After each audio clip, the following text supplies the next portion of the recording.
नमस्कार, मैं हूं आपके साथ प्राची पाराशर। वक्त है शाम 6 बजे का और हम हाजिर हैं करने आपको हाई अलर्ट। आज सबसे पहले हम आपको आगाह करेंगे, अलर्ट करेंगे अमन के दुश्मनों से, दंगाइयों से, नफरत के सौदागरों से। हम बात कर रहे हैं उस इंटरनेशनल साजिश की जो हाथरस को हथियार बनाकर देश को नफरत की आग में झोंकने के लिए की जा रही थी।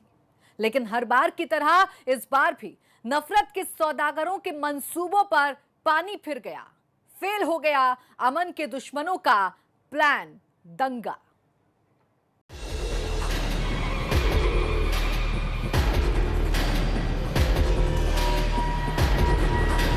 क्या हाथरस में दंगा भड़काने की साजिश थी?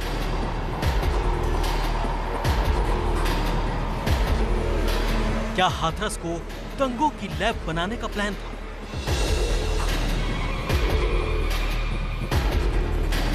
क्या जाति के नाम पर नफरत फैलाने की साजिश थी?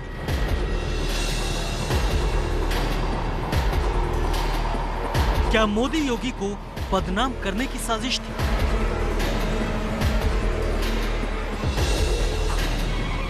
हाथरस के नाम पर यूपी को जलाने की साजिश थी?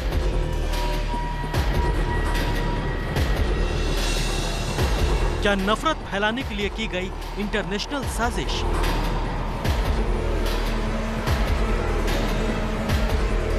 नफरत की आग लगाने के लिए कौन कर रहा था फंडिंग?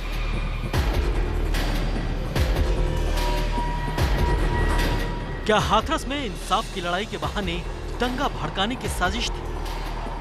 क्या हाथरस को जातीय दंगे की प्रयोगशाला बनाने का प्लान था? क्या वाकई यूपी में नफरत की आग लगाने के लिए इंटरनेशनल साजिश रची जा रही थी?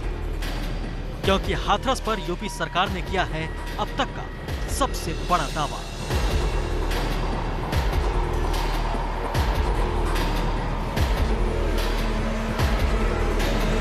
सरकार के मुताबिक हाथरस में पीड़िता को इंसाफ दिलाने की मुहिम के नाम पर कुछ लोगों ने बड़ी साजिश रची है। इस दावे के पीछे जस्टिस फॉर हाथरस नाम की वेबसाइट है। आरोप है कि इस वेबसाइट का मकसद ही यूपी में जातीय दंगे कराकर योगी और मोदी को बदनाम करना था।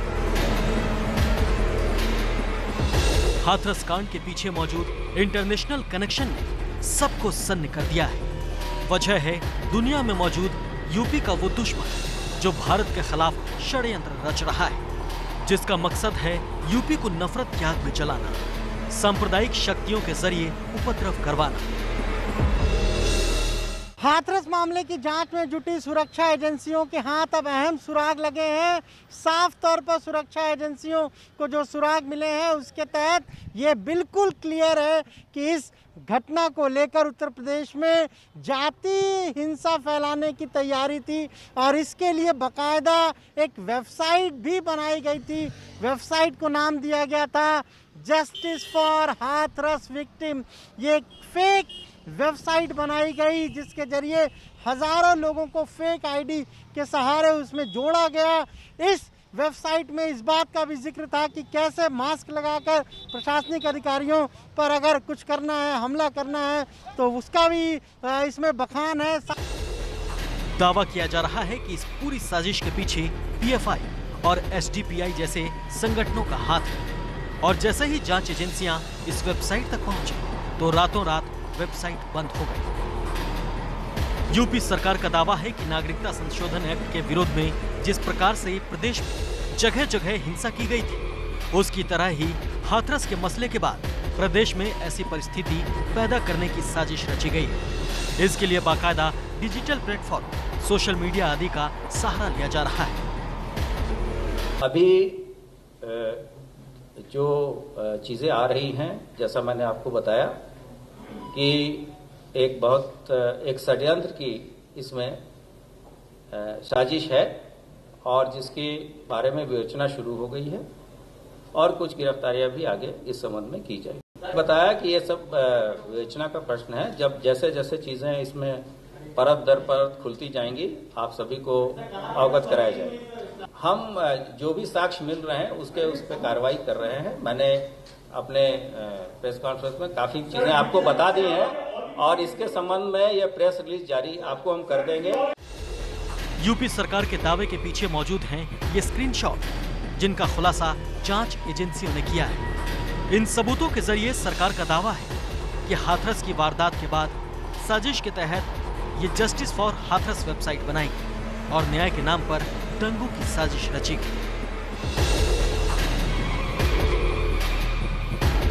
इसमें साफ दिखाई दे रहा है इंसाफ के नाम पर दिल्ली, कोलकाता और अहमदाबाद में प्रदर्शन के लिए लोगों को इकट्ठा करने की अपील की गई है। प्रदर्शन के दौरान क्या करना है और क्या नहीं, इसके लिए बाकायदा निर्देश भी दिए गए हैं। सरकार के मुताबिक वेबसाइट पर यह जानकारी दी गई कि मास्क पहनकर पुलिस और प्रशासन अधिकारियों के खिलाफ प्रदर्शन करें ताकि पहचान न हो। दंगे कैसे करें या फिर दंगों के बाद कैसे बचें, इसके कानूनी उपाय की जानकारी वेबसाइट पर दी गई है। साथ ही वेबसाइट में बताया गया है प्रदर्शन के वक्त क्या पहने, कब, किधर भागे, सोशल मीडिया पर कोई रिकॉर्डिंग न डाले, अगर पुलिस लाठीचार्ज करती है तो क्या हो, प्रदर्शन वाली जगह माहौल भड़के तो कैसे निपटे। साथ ही साथ ये कहा गया है कि किस तरीके से अगर वहाँ पर हिंसा होती है तो आपको रहना है, किस तरीके से वहाँ से बाहर निकलना है। हाथरस की घटना को लेकर जिस तरीके से सुरक्षा एजेंसियां जांच कर रही हैं, हर दिन कोई न कोई अहम सुराग उनके हाथ लग रहा है। साफ तौर पर अब तक की जांच में ये सामने आया है कि कुछ इस्लामिक देशों से कई संगठनों ने फंडिंग की ताकि इस पूरे मामले को लेकर यूपी में और पूरे देश में जाति दंगे फैले।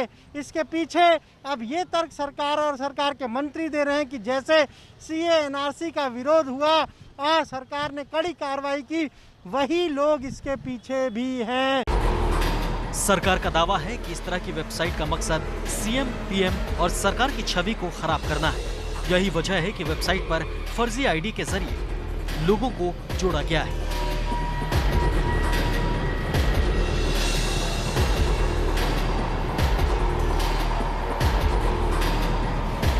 आगे देखिए इंटरनेशनल साजिश के पीछे कौन है। तो आखिर